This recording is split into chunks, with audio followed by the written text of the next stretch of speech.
네, 반갑습니다. 오늘은 이 계면연인데 계면연이죠. 계면연이 이렇게 왔는데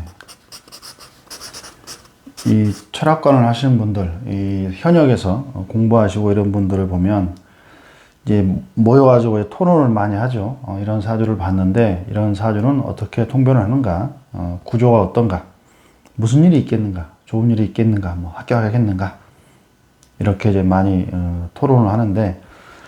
이 계면연에 되면 어떤 일주가 어떤 일이 있겠는가, 가장 좀 안 좋은 일주, 이렇게 보면 안 좋은 일주라기보다도 좀 이렇게 뭐 다사다난한 그런 일주가 무엇이겠는가, 네, 이런 걸 이제 기록해보고 따져보고 이러죠. 이제 무자일주가 이렇게 있는데, 무자일주가 있죠. 무자일주가 계면연을 만나면 무게합이 되고 이게 잠요형이 됩니다. 이런 걸 이제 골랑도화라고 이렇게 표현하죠. 골랑도화, 골랑이다 이렇게 표현하는데, 또 이 간합이죠. 간합, 지형했죠. 지형이다 이런 얘기죠.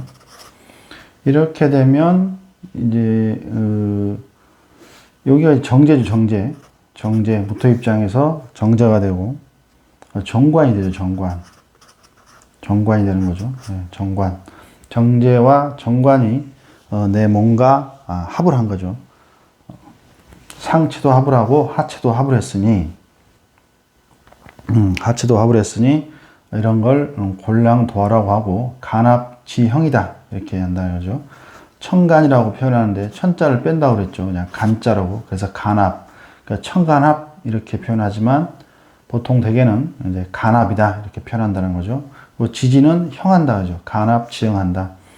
그래서 올해 계면연에 무자일주 남자든 여자든 여자면 정제죠. 남자면 정제니까 여자죠. 영자가 되는 거죠.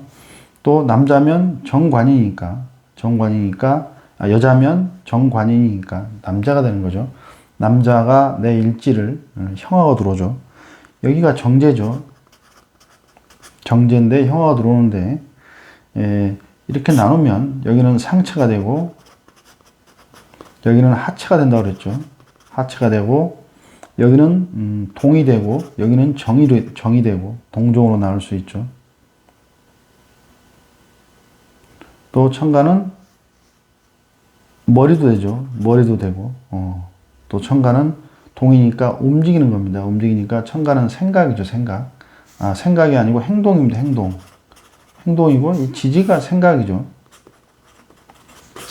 행동을 받쳐주는 어떤 생각들 이렇게 보시면 됩니다.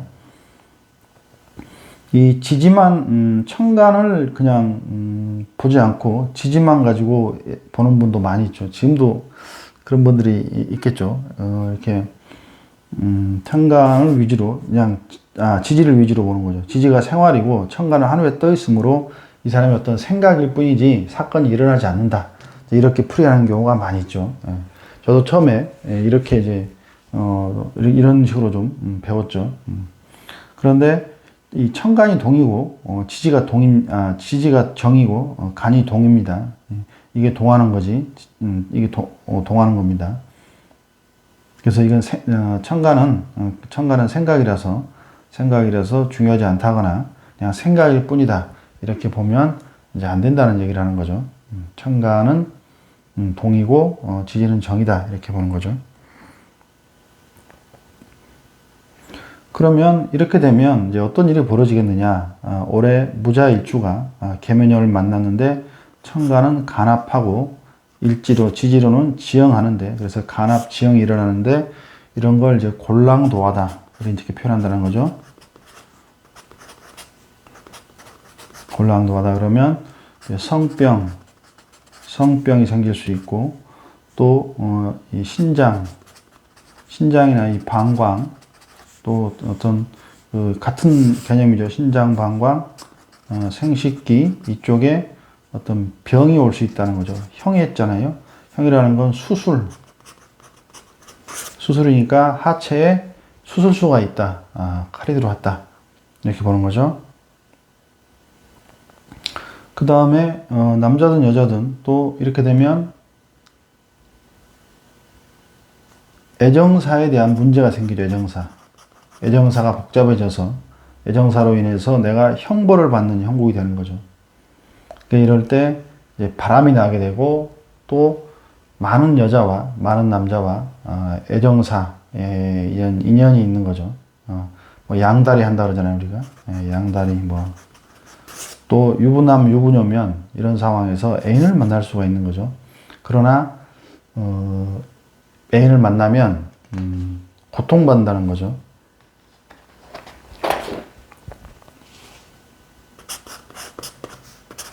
무자일주가 계면연을 만나서 이 간합지형이 됐죠. 간합지형이 됐는데 간합지형이죠. 제가 아는 분 중에 철학관 하시는 분이 있는데 이분은 여자분들이 오면 상담을 제일 이제 보면 뭘 보냐면 그 애인이 있나 없나를 봐요. 애인을 보는 거예요. 예, 없으면 그냥 뭐 없으면 다 있진 않잖아요. 없으면 그냥 내버려 두는데 여자분이 손님이 왔는데 애인이 있다. 그럼 이렇게 얘기해요. 애인이 있냐고. 그럼 이제 뭐 다 뭐 있다고 얘기는 안 하겠죠. 이렇게 안 하면. 그럼 이제 이분 하는 말이 이 애인이 있으면 언제 들킬 것인가, 언제 발각될 것인가. 내가 이걸 알려주려고 했는데, 그럼 말을 하고 내가 미리, 남편에게 또 주위 누군가에게 들키지 않게, 조심하게 얘기해 주려고 했다. 이렇게 얘기하는 거죠. 무슨 얘기냐면, 유부녀나 유부남이나 있다면 무자일주가 있다면 간합되고 지형되죠. 그러니까 애인이 생기죠. 애인이 생기지만 형 되니까 형이잖아요. 형이 되니까 드러난다는 거죠. 들킨다는 거죠. 들통난다는 거죠. 감춰져 있으면 애인이 들어와 있어도 안 들키고 몇 년 잘 가는 사람도 있죠. 근데 금방 들켜가지고 동네방네 소문이 나고 이래서 부부가 이렇게 이혼한다, 이혼 소송 이런 경우가 많이 있죠. 그런데 이렇게 되면 형 당하기 때문에 드러난다는 거죠. 형 당하면 드러난다. 형이라는 건 드러난다, 수술한다, 또 감옥 간다 이런 거죠. 감옥 간다. 어떤 현재의 형태를 바꾼다는 거죠. 형태. 지금 이런 A의 길을 가고 있는데 형 당하면 A의 길을 접고 B의 길로 간다 이런 얘기거든요. 그러니 이 무자일주가 남자든 여자든 결혼한 분이라면 계면연에 애인 생길 확률이 높죠. 높고 그 애인 생길 확률이 높은데 들키느냐 안 들키느냐 이거죠. 들키죠. 발각되는 거죠. 네. 배우자에게 발각되기도 하고 하여튼 누구에게든 발각이 되는 겁니다. 그래서 결론은 형벌을 받는 거예요. 형벌이라는 건 구설10이죠. 구설10이가 있는 거예요. 그래서 올해는 무자일주는 남자든 여자든 계면연의 무자일주는 남자든 여자든 결혼을 했건 결혼을 하지 않았건 유부녀건 유부남이건 간에 애정사가 발동되고 들어올 수가 있다. 이렇게 되는 거죠. 근데 그 애정사로 인해서 내 일지를 형함으로 내 일지죠. 내 일지, 나의 본고지, 내 몸, 기궁 이렇게도 표현하는데 형함으로써 구설12가 있다. 애인으로 인한 구설12, 애정사로 인한 구설12가 있다. 이렇게 보는 거죠. 또 자묘형이기 때문에 자수는 여기는 상체고 여기는 하체죠. 하체에 형이 들어왔다. 형이라는 건 수술이라고 그랬죠. 하체에 수술이 들어왔다. 근데 자수죠. 자수기 때문에 이 신장 방광 라인 같은 라인이죠. 방광. 신장 남자는 이제 전립선으로 가고 이따가 이렇게 가는 거죠. 남자는 여자분들도 이제 신장 방광 또 이제 생식기 쪽으로 이제 부인과 쪽으로 가는 거죠. 이쪽으로 가겠죠. 남자는 이제 전립선 쪽으로 갈 수 있는 거죠. 이렇게 문제가 생긴다는 거죠. 그래서 올해 무자일주는 이런 어떤 그 미리 대비할 필요가 있죠. 뭐 술을 즐겨 마신다면 신장에 또 술이 안 좋잖아요. 그래서 이러면 이제 술을 좀 줄이거나 줄여야죠. 술을 줄이고 이쪽에 좀 병원에 가서 좀 검진을 미리 좀 받아볼 필요가 있다. 이렇게 보는 거죠. 특히 이제 부인과 쪽에 여자분들은 이제 부인과 쪽에 어떤 진료가 필요하다. 이렇게 보는 거고. 그럼 올해 애인이 생기면 좋으냐 나쁘냐? 애인이 생겼는데 언제 들통날까요? 이렇게 물어보는 사람은 잘 없어요. 그런 사람은 없었는데 애인이 있나요? 그럴 때 애인이 있다고 그러더라고요. 그래서 이제 언제까지 가겠다. 그 애인이 언제까지 가겠다. 이제 이렇게 얘기를 해주기도 하죠.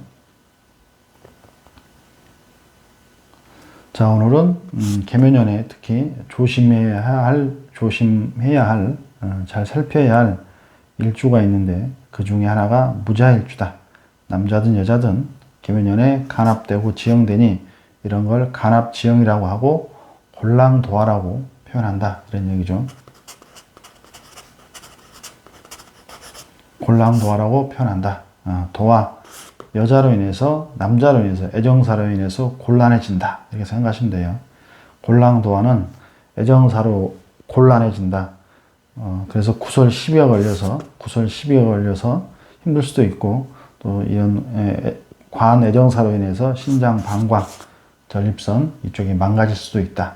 수술할 수도 있다. 이런 얘기입니다. 네, 감사합니다.